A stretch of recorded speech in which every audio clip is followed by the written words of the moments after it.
Asal-usul Kerajaan Tarumanegara. Awal mula berdirinya Kerajaan Tarumanegara. Kerajaan Tarumanegara adalah kerajaan bercorak Hindu tertua kedua di Indonesia setelah Kutai. Ditinjau dari lokasinya, lokasi Kerajaan Tarumanegara terletak di dekat Sungai Citarum, Jawa Barat.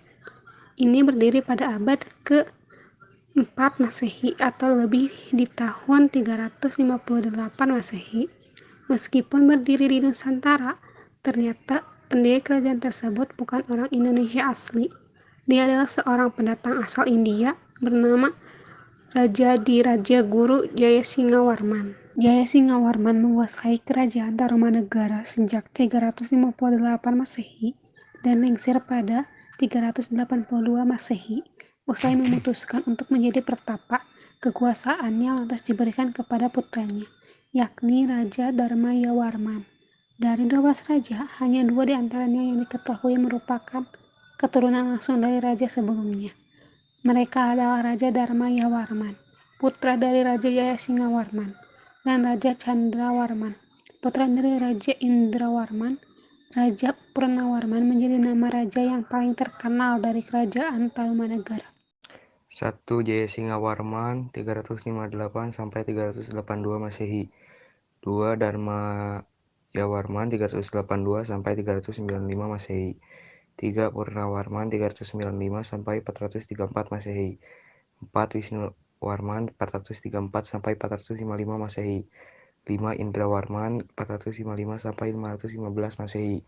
6. Chandrawarman 559 sampai 335 Masehi. 6. Suryawarman 535 sampai 561 Masehi. 8. Kertawarman 561 sampai 628 Masehi. 9. Sudhawarman 628 sampai 639 Masehi. 10. Hariwangsawarman 639 sampai 640 Masehi. 11. Nagojayawarman 640 sampai 666 Masehi. 12. Linggawarman 666 sampai 669 Masehi. Kehidupan politik Kerajaan Tarumanagara. Kerajaan Tarumanagara merupakan kerajaan tertua di Pulau Jawa yang dipengaruhi agama dan kebudayaan Hindu. Letaknya di Jawa Barat dan diperkirakan berdiri kurang lebih abad ke-5 Masehi. Raja yang memerintah pada saat itu adalah Purnawarman. Ia memeluk agama Hindu dan menyembah Dewa Wisnu. Sumber sejarah mengenai kerajaan Tarumanagara dapat diketahui dari prasasti-prasasti yang ditinggalkannya dan berita-berita Cina. Prasasti yang telah ditemukan sampai saat ini ada 7 buah. Berdasarkan prasasti inilah dapat diketahui bahwa kerajaan ini mendapat pengaruh kuat dari kebudayaan Hindu. Prasasti itu menggunakan huruf Pallava dan bahasa Sanskerta. Dengan demikian, kerajaan Tarumanagara seperti halnya kerajaan Kutai mendapat pengaruh dari kerajaan Hindu yang ada di Hindia Selatan. Prasasti-prasasti peninggalan kerajaan Tarumanagara berdasarkan tempat penemuannya antara lain sebagai berikut. Prasasti-prasasti peninggalan kerajaan Tarumanegara. 1.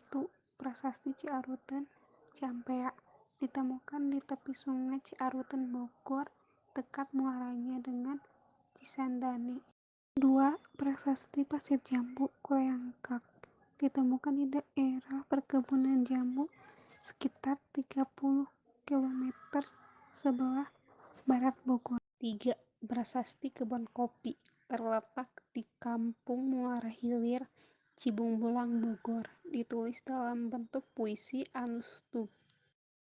Prasasti Pasir Awi dan Prasasti Muara Ciantan.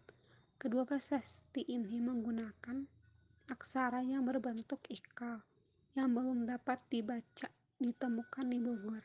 6. Prasasti Tugu ditemukan di daerah Tugu, Jakarta. Prasasti ini merupakan prasasti terpanjang dari semua prasasti peninggalan Raja Purnawarman. Prasasti ini berbentuk puisi Anustup Tulisannya dipahatkan pada sebuah batu bulat panjang secara melingkar.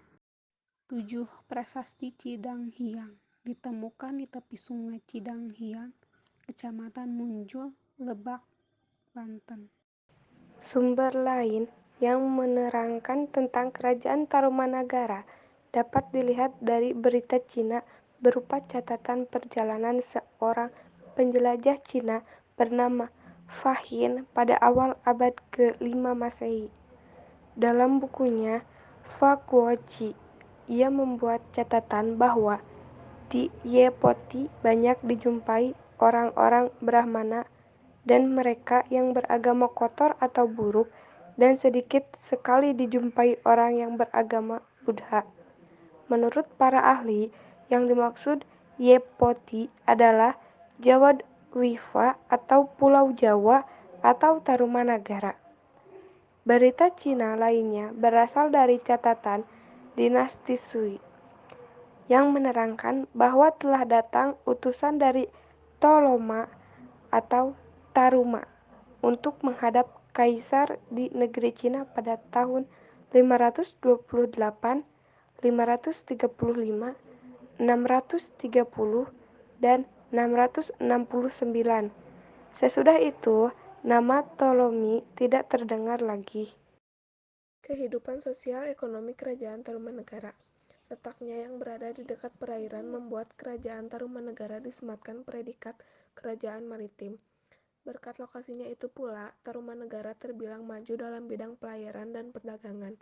Meskipun demikian, prioritas kehidupan ekonomi di kerajaan tersebut adalah pertanian dan peternakan.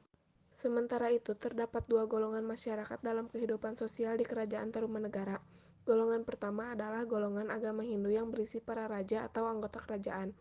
Adapun golongan kedua ialah masyarakat biasa yang masih mempercayai agama nenek moyang atau agama kebudayaan. 1. Purnawarman. Karena Raja Purnawarman dianggap sebagai penjelmaan Dewa Wisnu, ia raja yang gagah, berani, jujur terhadap tugasnya. 2. Suryawarman. Wafat 561, ialah raja kerajaan Tarumanagara yang ketujuh setelah ayahnya Candrawarman yang meninggal pada tahun 535 dan memerintah selama 26 tahun antara tahun-tahun 535 sampai 561. Suryawarman tidak hanya melanjutkan kebijakan politik ayahnya yang memberikan kepercayaan lebih banyak kepada raja daerah untuk mengurus pemerintahan sendiri, melainkan juga mengalihkan perhatiannya ke daerah bagian timur. 3. Kretawarman.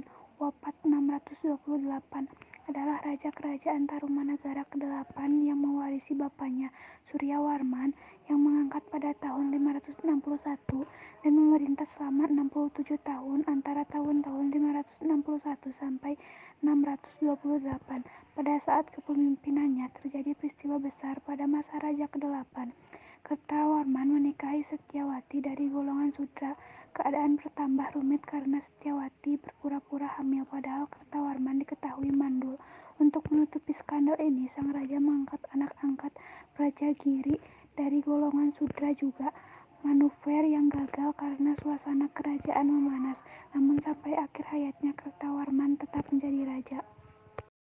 Jayasingawarman adalah pendiri Kerajaan Tarumanagara yang memerintah antara 358 sampai 382 Masehi.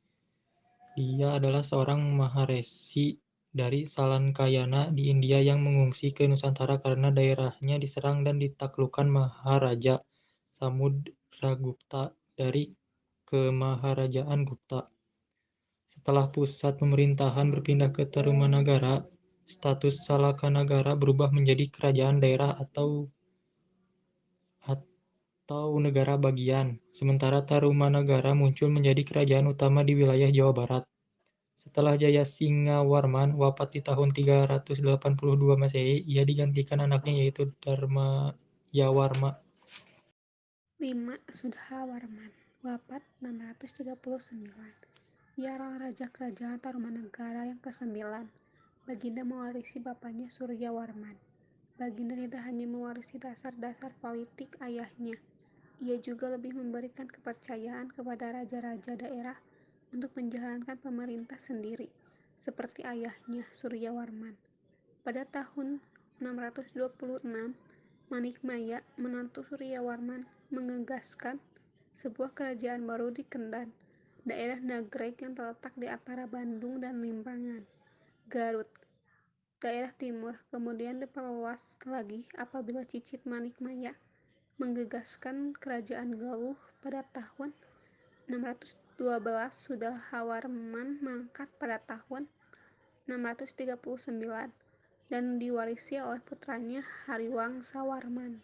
Runtuhnya Kerajaan Darumanegara. Kerajaan Darumanegara sendiri telah mengalami kemunduran ketika dipimpin oleh Raja Sudawarman.